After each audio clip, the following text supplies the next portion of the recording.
आज हम सब एक श्रद्धांजलि सभा में बैठे हैं।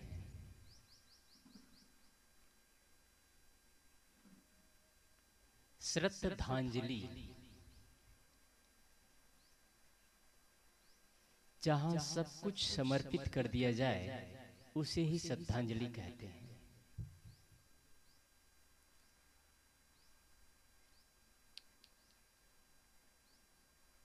जहां अर्पण करने के बाद में हम अपने महत्वों को समझें, वह श्रद्धांजलि है। श्रद्धांजलि सभा में हम सब इकट्ठा हैं।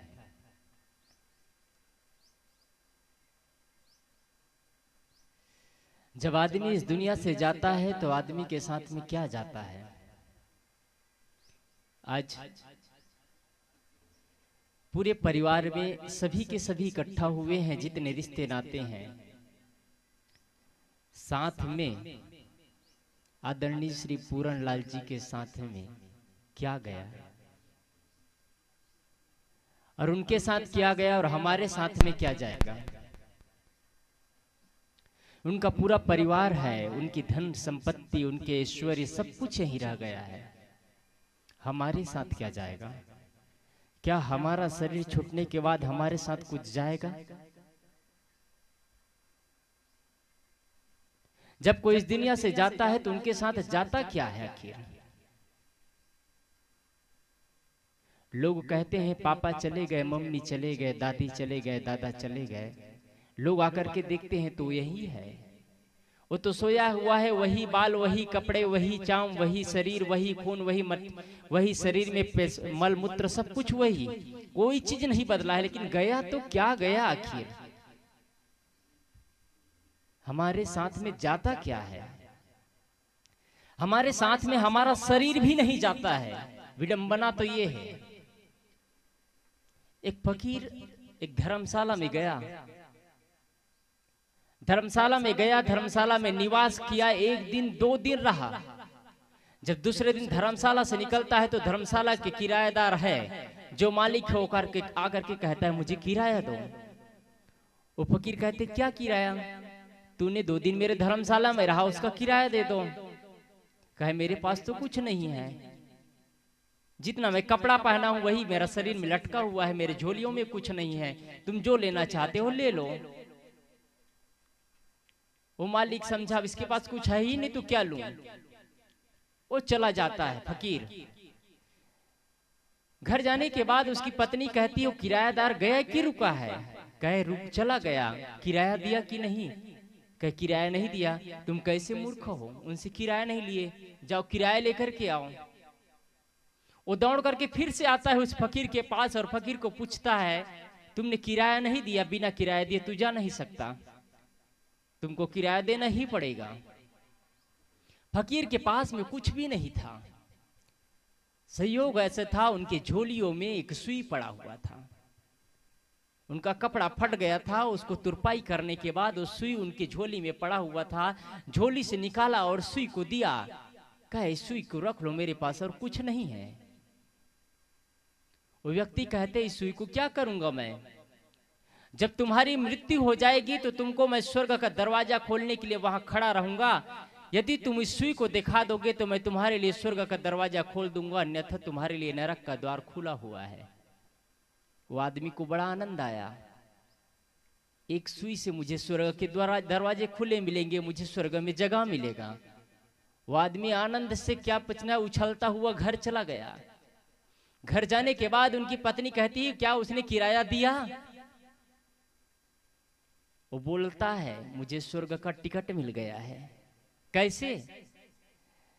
उस फकीर ने कहा जब तुम्हारी मृत्यु हो जाएगी तो तुम इस शिव को लेकर के आना, तो मैं तुम्हारे लिए स्वर्ग का दरवाजे खोल दूंगा। उनकी पत्नी कहती है तुम भी बड़े मूर्ख हो। जब तुम ही नहीं रहोगे, तुम्हारा शरीर नहीं रहेगा, तो सुई को कैसे ले जाएगा? जा तू अभी पैसा के लिए दौड़ करके उसके पास। वो आदमी फिर से दौड़ करके जाता है। फकीर से कहता है जब मेरा शरीर ही मेरे साथ नहीं जाएगा तो मैं सुई को कैसे ले जाऊंगा? वो फकीर कहता है तुम्हारे पास इतनी संपत्ति है, कोई चीज की कमी नहीं है, तुम्हारे आंखें नहीं खुली? जब तुम्हारे साथ तुम्हारा शरीर भी नहीं जा सकता है, तुम्हारे साथ में एक सुई भी नहीं जा सकता, तो इतने अंबार संपत्ति को लेकर के तू क्या लेकर के जाएगा? तुम्हारे आंखें नहीं खुलती इतना में? वो आदमी जग जाता है और अपनी संपत्तियों का बंटवारा करना शुरू कर देता है। प्रेम से बांटता है, गरीबों को, अपाहिजों को अनाथालय में, वृद्धाश्रम में ले जाकर के देना शुरू कर देता है। सोचता है मेरे को इतना भी ज्ञान नहीं था, मैं इस दुनिया से जाऊंगा तो मेरे साथ में सुई भी नहीं जाएगा, और मैं इसीलिए लड़ रहा हूँ, मर रहा हूँ, कट रहा हूँ, रात दिन पीछे पीछे दौड़ रहा हूँ, धर्मशाला खोल करके बैठा हूँ, लोगों से किराया वसूल कर रहा हूँ, मुझे खुद को पता नहीं है मेरे साथ में, मेरे अर्थियों के साथ में कुछ भी नहीं जाता है। फकीर कहता है जाता है, साथ में जाएगा। भगवान मेरे साथ में क्या जाएगा? फकीर कहता है यदि तू आज भी अवसर है, तू जाग जाएगा, तेरे साथ तेरी चेतनाएं जाएगी, तेरे साथ तेरा अच्छा किया हुआ कर्म जाएगा, तू जाग जाता है तो जाग जा, आज भी अवसर है। क्या हम जगते हैं? कोई बता सकता है? कुछ लेकर के गए पूरणलाल साहू जी, यदि उन्होंने कर्म अच्छा किया रहा होगा, उनका संस्कार अच्छा रहा होगा, ये जो हम सब बैठे हैं उनकी शांति के लिए नहीं है, याद रखिएगा, ये हमारी शांति के लिए है। मैं एक लफ्ज जब बोलूं चाहे 1000 लफ्ज जब बोलूं, उनके कानों तक सुनाई नहीं देगा, नहीं किसी के लिए, हम सब के लिए है, और हम सब के लिए यात्रा के लिए है, हम सब पूरे परिवार के लिए है, खास करके इस परिवार के लिए संकल्प यात्रा है। आज पिता चले गए हैं, उसकी यादों में एक संकल्प लेकर के एक चेतनाओं को जगा ले, अर्थी उठने से पहले जीवन का अर्थ निकाल ले, जीवन की सार्थकता ये है। इस शरीर की चिता जलने से पहले अपने चेतनाओं को जला ले, अपने चिताओं को जला ले, ये जीवन की सार्थकता है। इस परिवार के लिए आज संकल्प यात्रा है। जीवन में ऐसे घटनाएं ना हो, जीवन में ऐसा अनहोनी कर्म ना हो, जीवन में, हमारे परिवार में, समाज में ऐसा कोई, किसी के द्वारा ऐसा कोई काम ना हो जिसके वजह से माँ बाप को, परिवार वाले को कोसना पड़े कि इन्होंने इनके पिता के जाने के बाद में जीवन को तबाह कर दिया, जीवन को सजोया नहीं, जीवन को संवारा नहीं, जीवन को सींचा नहीं, जीवन को छीला नहीं, गढ़ा नहीं, बस बेडौल जिंदगी जिया है। यदि एक समाज वाले, परिवार वाले कहते हैं तो ये मान करके चलिए हमने जीवन को सही ढंग से नहीं जिया। आज अवसर मिला है, आज अवसर मिला है जीवन को सींचने का, जागने का अवसर मिला है।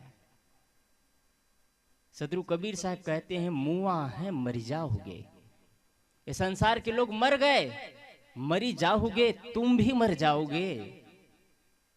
मुआ है मर जाओगे, सब मुए की बाजी ढोल, जब तुम मरोगे तो तुम्हारे चमड़े का चाम का भी एक बाजा भी नहीं बन पाएगा। जब जानवर मरता है तो उसका चामड़ा खींच करके उसको बाजा बनाया जाता है, इंसान बेकार चला जाता है। लेकिन इंसान ही एक सर्वशक्तिशाली व्यक्ति है, जब वो जाता है और इस दुनिया में रहता है तो दुनिया को कई बार पलट सकता है, उतनी शक्ति है। आज आदमी के पास इतने विस्फोटक शक्ति पैदा हो चुका है, अच्छी शक्ति के साथ विस्फोटक शक्ति पैदा हुआ है। इस पूरी पृथ्वी को 3-4 बार तबाह कर किया जा सकता है, इतने विस्फोटक चीज भर करके रखा है। आदमी की बुद्धि तो देखिए, मरते मरते जग मुआ, मुआ न जाना कोई, ऐसा हो के ना मुआ जो बहुरी मरना होए। मरते मरते पूरे संसार के लोग मर गए, लेकिन मरने की कला कोई नहीं जान पाया। सदगुरु कबीर साहब कहते हैं ऐसा हो कि ना मुआ जो बहुरी ना मरना होए, ऐसा मरो कि बहुरी ना पुनः मरना पड़े। हम फिर से मर रहे हैं, रोज रोज मर रहे हैं, हर पल पल मर रहे हैं। इसके साथ लड़ाई, उसके साथ लड़ाई, पत्नी के साथ लड़ाई, बच्चे के साथ लड़ाई, माता के साथ, पिता के साथ, परिवार के साथ। मरना है सो मर जाइए। ऐसा मरना क्या मर रहा, जो आदमी दिन में 100 बार मरता हो। मरना चाहिए, अहंकार को मार दे, जीवन की अंतिम उपलब्धि है।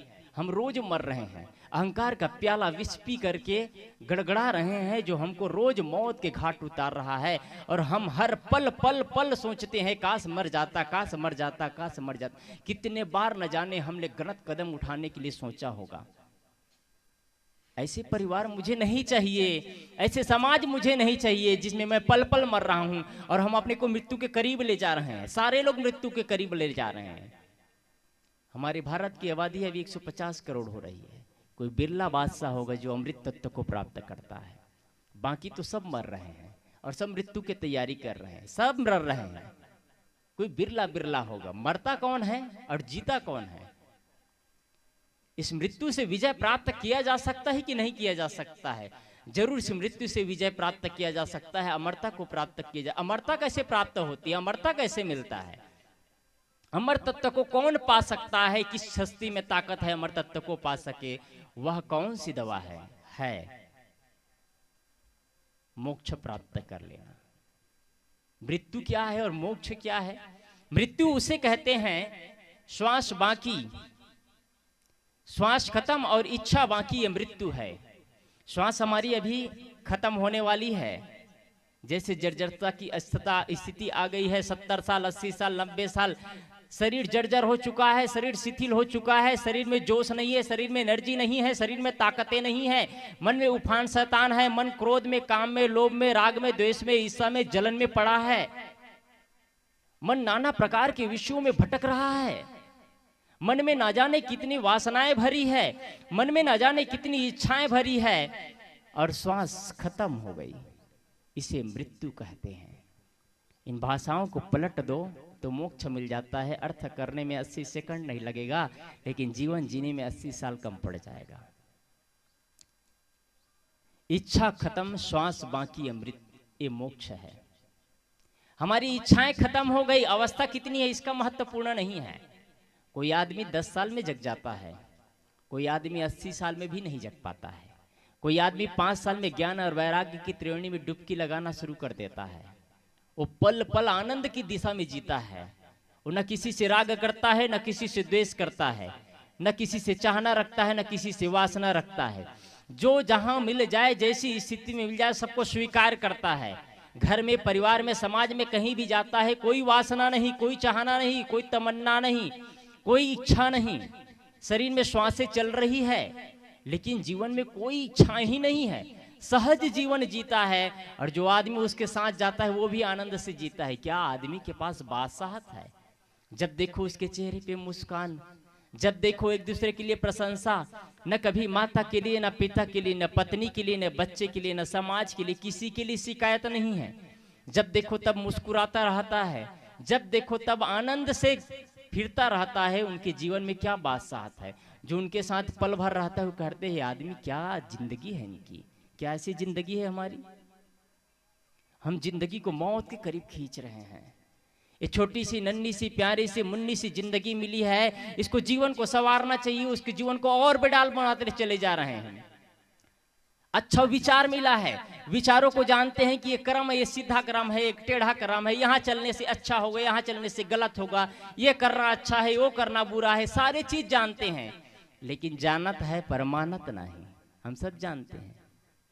आज संकल्प यात्रा है, यहाँ से सिर्फ ले जाकर के आप सभी जाएंगे अभी जलांजलि देने, ले जाकर के पानी दे देंगे, जलांजलि नहीं। ये तो प्रकृति का नियम है, ये तो अपना समाज का बनाया हुआ नियम है। और सच्ची जलांजलि होगी जिस दिन आप जलांजलि देते हैं, जिस वक्त, जिस लम्हे, जिस समय आप जलांजलि देते हैं, आपके जीवन से बुरे दुर्व्यसन, आपके जीवन से बुरे कर्म का भी जलांजलि दे देते हैं आप। अब मुझे ऐसा जीवन नहीं देना है। कोई आदमी गुटखा खाता हो, सिंपल सी बात है, वो गुटखा का जलांजलि दे ले, नहीं तो ये कर्म कांड कर रहे हैं, क्षमा चाहता हूँ। कोई आदमी जाकर के पानी दे दे, पानी उड़ेड़ दे और कहे मैं पूरन लाल साहू जी को मैंने जलांजलि दे दिया, ना, बिल्कुल नहीं हो सकता। आपने गुटखा को छोड़ नहीं पाए तो कौन सा जलांजलि देंगे आप? एक गाली और गलौज को नहीं छोड़ पाए, निंदा और चुगली को नहीं छोड़ पाए, कौन से श्रद्धांजलि दे पाएंगे आप? ये जलांजलि नहीं, ये तो कर्म कांड हो गया। जब वही कर्म कांड से, जब आत्म तत्व को समझते हैं, वही कर्म कांड से जीवन का निर्वाण की स्थिति में ले जाते हैं, वही कर्म कांड से जीवन को संचित करना शुरू कर देते हैं। अब मुझे जीवन को बदलना है, अब जीवन मुझे संचालित करना है जीवन को, जीवन बदल जाता है। वास्तव में सच्ची श्रद्धांजलि ये होगी। कितने लोग श्रद्धांजलि दे पाएंगे? श्रद्धांजलि देना सहज नहीं। अभी कह रहे थे ना, कबीर के विचारों को सुन पाना सहज नहीं है। कबीर के विचारों में तो सिर्फ प्रहार दिया जाता है, कबीर के विचारों में तो सिर्फ ठोकर दिया जाता है। आज लोग कबीर पंथ से कटते चले जाते हैं। कबीर पंथ नहीं चाहिए। क्यों नहीं चाहिए? बीड़ी मत पियो, सिगरेट मत पियो, तंबाकू मत खाओ, गुटखा मत खाओ, अंडा मांस मछली मत खाओ, गांजा कदम मत। ये क्या पंथ है जिसमें कोई रंग रौनक नहीं, जिसमें कोई आनंद नहीं, एकदम नीरस जीवन? ये क्या कबीर पंथ है? तो जियो जिसमें रंग मिलता है। पहले लाल करो, फिर पीला करो, फिर काला करो, दांत को रंगाते रहो। आपके बच्चे आपका कैसे सम्मान करेंगे आदरणीय हो? आपके बच्चे आपका कैसा रिस्पेक्ट करेंगे? आप शराब का बोतल भी लगा रहे हैं, इधर जलांजलि भी दे रहे हैं, आपके बच्चे आपका कैसे सम्मान करें? आपके ही माता पिता आपको कैसे सम्मान करेंगे कि मेरे बेटे मेरे कहे हुए रास्ते पर चलते हैं, मेरे बेटे मेरे बताए मार्ग पर चलते हैं, कभी गलत कर्म नहीं करते हैं? मन को धोना ये ऊंची साधना है। मन को धोना बहुत बड़ी साधना ही है, और मन को धोने का काम कोई बिरला करते हैं। मन को धोना सहज नहीं है, मन को समझ पाना सहज नहीं है। पहले हम अपने जीवन के बुरे कर्मों को नहीं सुधार पाते हैं, मोटी मोटी दोषों को नहीं सुधार पाते हैं, फिर मन की बात, मन की साधना की बात, उच्च स्थिति की बात, आत्म तत्व की बात। मैं इसलिए आत्म तत्व की बात नहीं करता हूं। मैं आत्म तत्व तो कोई अकेले में एकांत में रह करके सीख सकता है।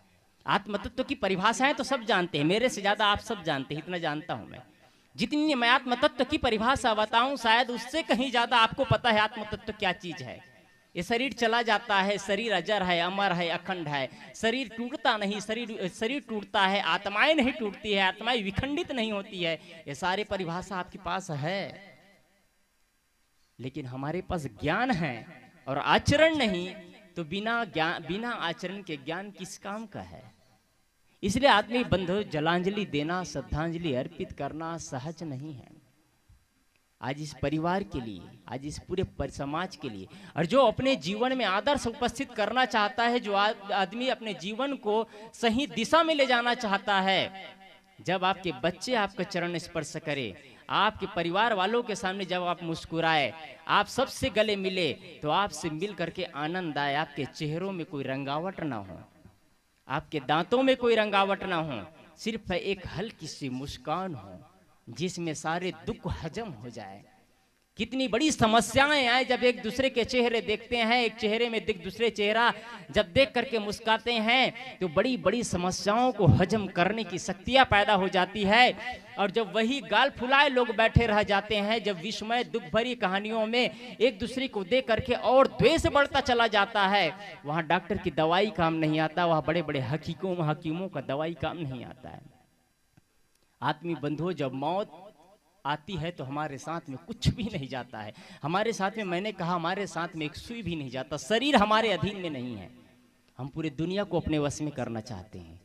हम अपने माँ बाप को अपने वश में करना चाहते हैं, पत्नी को वश में करना चाहते हैं, बच्चे को वश में करना चाहते हैं, परिवार को और समाज को अपने वश में करना चाहते हैं। मैं चाहता हूं कि मेरे इशारे पर चले, मेरे बताए हुए मार्गों पर चले। हम सबको अपने की इशारे पर नचाना चाहते हैं। हकीकत तो है कि हमारा जीवन अपने वश में नहीं है, हमारा शरीर अपने वश में नहीं है। वश में सिर्फ है तो हमारा आत्मा हमारे वश में है, हमारा मन हमारे वश में है। हमारे मन को कोई संचालित करता है? नहीं, हमारे मन को हम संचालित। आज दशा उल्टी है, हम अपने इंद्रियों को संचालित नहीं करते हैं, हम अपने इंद्रियों को ऑपरेट नहीं करते हैं, इंद्रियां हमको कोऑपरेट करती है। हमारा मन हमको कोऑपरेट करता है, गलत दिशाओं की ओर ले जाता है, गलत मार्ग पर ले जाकर के भटकाता है। हम गलत दिशाओं की ओर जाते हैं, हम इंद्रियों को संचालित नहीं कर रहे हैं, इंद्रियां हमको संचालित कर रही है। भगवान कृष्ण अर्जुन से कहते हैं, इंद्रिया ही नहीं परमार्थी ही विषया ही वर्तन्ते। जो लोग इंद्रियों से यत्न करते हैं, प्रयत्न करते हैं, साधना करते हैं, उनको भी इंद्रियों सावधान न रहे तो कहीं के कहीं ले जाकर के गिरा देती है, पटक देती है। आज जलांजलि देने आए हैं, सावधान हो जाए, इंद्रियों को समेट ले, हमारा तन मन वचन से हम पवित्र हो, हमारे साथ में अंतिम में कुछ भी नहीं जाएगा।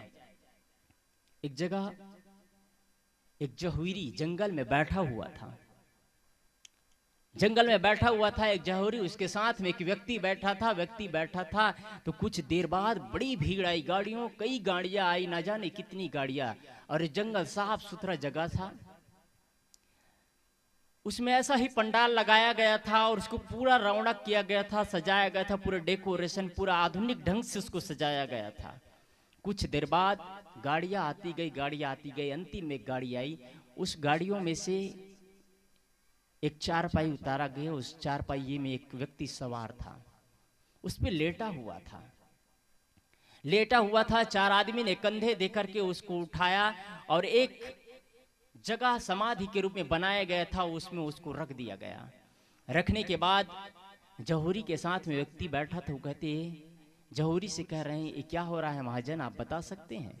जहुरी से पूछ रहे हैं, वो व्यक्ति पूछते हैं, महाजन पूछ रहे हैं जहुरी से कि जहुरी साहब आप बता सकते हैं क्या हो रहा है? जौहरी कहते हैं महाजन तुम देखते बस रहो क्या हो रहा है, ये पूरी जीवन की लीलाएं हो रही है यहाँ, ये जीवन के अंतिम सत्यता की ओर ले जा रहे हैं और अंतिम सत्य को आपको पता चलेगा कि हमारे साथ में अंतिम में क्या होने वाला है। एक व्यक्ति को उतारा गया जो लेटा हुआ था और शमशान के रूप में उसको सजाया गया था। सजाने के बाद में उसमें काफी लोग चारों ओर बैठ गए, काफी भीड़, जनसैलाब बैठा हुआ है, हजारों लोग, जिसके चेहरे पे मुस्कान नहीं था, चेहरों में मायूसी छा हुई थी, सबके अंदर भी तीव्र वैराग, कोई अंदर विचार ही पैदा नहीं हो रहा था, बस एक आनंद, मृत्यु के करीब सब देख रहे थे। अर्थियां वहां पर पड़ी हुई है, लाशें पड़ी हुई है, उतारा गया वो व्यक्ति लाश था। और किसका लाश था?